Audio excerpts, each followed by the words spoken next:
ایک برٹش اتہاسکار اور پولیٹیشین گزرے ہیں جن کا نام تھا تھامس بیبنگٹن میکالے، جو کہ لارڈ میکالے کے نام سے زیادہ مشہور تھے۔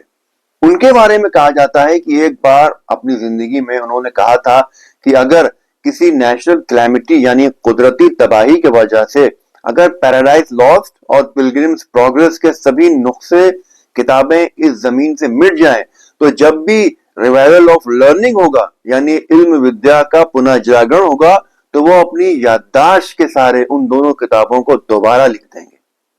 وہ کہتے تھے ان کتابوں کے علاوہ بھی 5-6 کتابیں اور ہیں جو اپنی یادداشت سے دوبارہ لکھ سکتے ہیں، جن میں ریچرڈسن کی سر چارلس گرینڈسن اور اوتھیلو بھی شامل ہے۔ اگست 1849 میں وہ آئرلینڈ کے لیے روانہ ہوئے۔ پورے سمندری سفر کے دوران وہ جہاز کے ڈیک پر تاروں سے بھرے آسمان کے نیچے ٹہلتے رہے، اور کیونکہ وہاں پر وہ کچھ پڑھ نہیں سکتے تھے اس لیے انہوں نے پڑھنے کا ایک نایاب طریقہ نکالا۔ وہ یہ تھا کہ انہوں نے اپنے ذہن میں ہی پیراڈائز لاس کتاب کا زیادہ تر حصہ دوہرا ڈالا۔ اسی طرح کا ان کا ایک واقعہ اور بھی ہے۔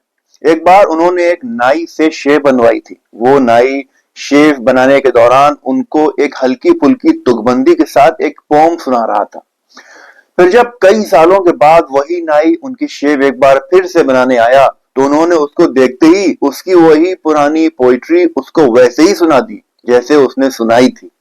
یہ دیکھ کر وہ حیرت سے ان کا منہ دیکھتا رہ گیا تھا۔ اب آپ سوچئے لارڈ میکالے کی سوچنے کی طاقت کتنی تھی، کتنی شاندار یادداشت تھی ان کی۔ ویسے ایک بات میں بتاؤں آپ کو، اگر آپ ڈائری لکھنے کی عادت رکھتے ہیں تو یقیناً آپ کی یادداشت کو اس میں بہت زیادہ مدد ملے گی۔ اب آپ دیکھیے جیسے چارلس ڈکنس ہوئے، چارلس ریڈ ہوئے، برنز ہوئے یا ابراہم لنکن ہوئے، یہ سبھی اپنے خیالوں، وچاروں، روزمرہ کے حالاتوں کو قلم بند یعنی لکھا کرتے تھے۔ ان سبھی نے ان نوٹس کا بڑا ذخیرہ چھوڑا ہے۔ چارلس ریڈ کے لکھے گئے نوٹس کے ذخیرے سے دی کلوئسٹر اینڈ دی ہرٹ جیسا ایک تاریخی ناول وجود میں آیا تھا۔ لارڈ میکالے کی یادداشت اس سپنج کی طرح تھی جو ہر چیز کو جذب کر لیتا ہے اور ذرا سا پریشر پڑنے پر وہ اسے لوٹا دیتا ہے۔ بہرحال لارڈ میکالے کی یادداشت اور ان کے حافظے کی طاقت اس وقت کے تمام برٹش رائٹرز سے سب سے زیادہ حیرت انگیز تھی۔